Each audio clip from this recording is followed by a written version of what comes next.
Hello guys and welcome to my channel. Today I'm going to talk about how to create a self-study plan in order to language acquisition. For different reasons you need to have a self-study plan, especially for learning new language. We will cover this topic, but before going in, if you didn't subscribe to my channel, please subscribe and like this video. Let's get started.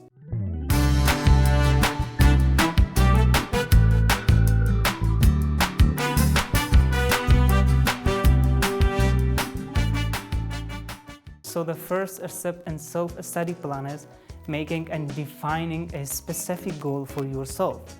It's a very important point. You need to define your goals to yourself, in which point you want to reach, and what you expect when you're reaching to that fluency level.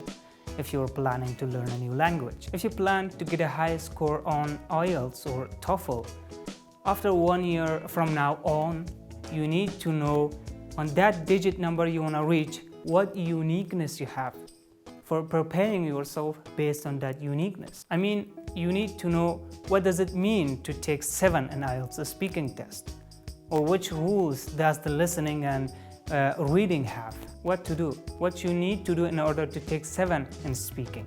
Determine your goals. Don't say it's enough to take 6 in a speaking test. Make your goals higher than you think. Define them.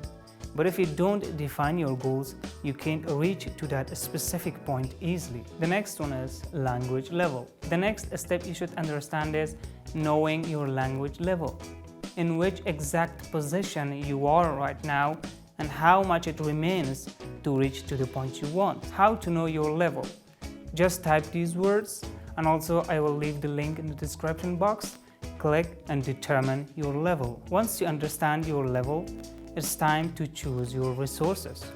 You need to choose authentic and reliable resources, and based on that, make a specific time to work on your skills. I suggest you to start with Oxford Word Skills books or Grammar in Use and Cambridge in Use books. These books are really helpful for self-study. Don't go for different and various resources. Of course, they are useful, but first you have to start from a specific point. There are hundreds of amazing resources like vocabulary books, grammar books, and sight reading, and etc. Using from all of them at the same time doesn't help you. Once you get to the intermediate or upper intermediate levels, you can read different books as well. Prioritize your allocated time for different subjects. Once you selected your resources, set a time for all of them. You need to know how much time does your skills need. 2 or 3 resources are good at the beginning. Create a checklist for yourself. When you wake up from sleep, do those sort of things to the rest of the day. It's a psychological fact that having a checklist can help you to be more productive and doing your job well as much as possible. The next one, making a schedule. You found your reliable resources, you bought your books, you got the MP3 files to listen, and different things to build up your skills. When you gather them all, you need to allocate an exact hour of a day for working on those. And you should know how long does it take to finish this book or to listen to this series of podcasts. But remember, as I said in my previous videos, I will put the link over there.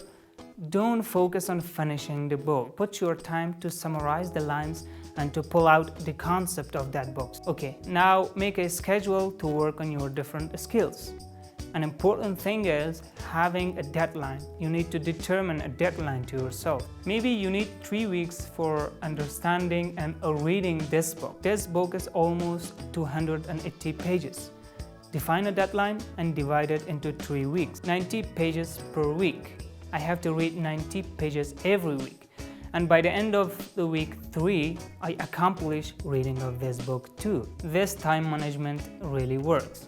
The benefit of making a schedule is you will not discouraged by seeing the big part of something, and also it can help you to do everything in order, and it makes you more disciplined in your daily life and allows you to spend your time accurately. There is something in coding.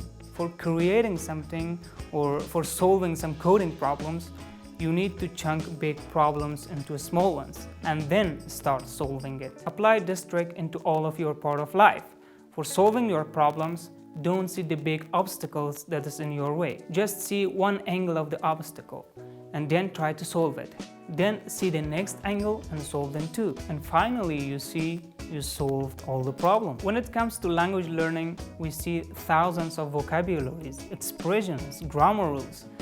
If you look them like something big, you will abandon the studying. This is the biggest reason why most of the language learners leave studying. The next one is listening. The important skill you need to work on is listening. Reading, writing, and speaking are also very, very important, but listening is more important than others. Because first, listening is an input method. Second, you hear different accents, different vocabularies, idioms, grammar rules, and etc. And you can use from your that time in listening. If you read a book, you need to carry the book. Or speaking, you don't have a person always with yourself to speak with. Or writing, you're not productive all the time. But listening, you can do it in any time, in any situation. The next one, making a habit. For sending some information into your long-term memory, you need to make it your daily habit. You're listening to a podcast. Listen it regularly in a particular time in a day.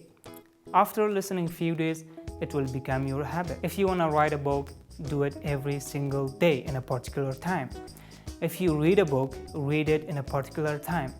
This process, I want to call it anti-procrastination. This anti-procrastinations help you to make something your habit, to become something your habit. And you can organize and manage your time to be a successful person in life, to do your job in its specific time. Most of us, when we read a book, we are trying to read 10 chapters of that book at once. You are in a wrong way. Our brain needs time to review it and send it to our long-term memory.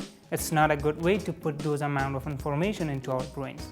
Don't do that. And the last one, telling to somebody. You know guys, before starting my language learning by myself, I have searched about how human brain works. I understand if you want to stick something on your mind and not forget them easily, tell what you have learned to somebody else. This is why I always say that when you want to read a book, try to summarize it. Or you watch a movie, summarize it in your words and tell it to someone. This is helpful to remain information in your long-term memory. I want to tell you an example, and it has proved scientifically. There was a statue of an elephant inside a dark room, and 10 people went inside the room without any flashlights, individually of course.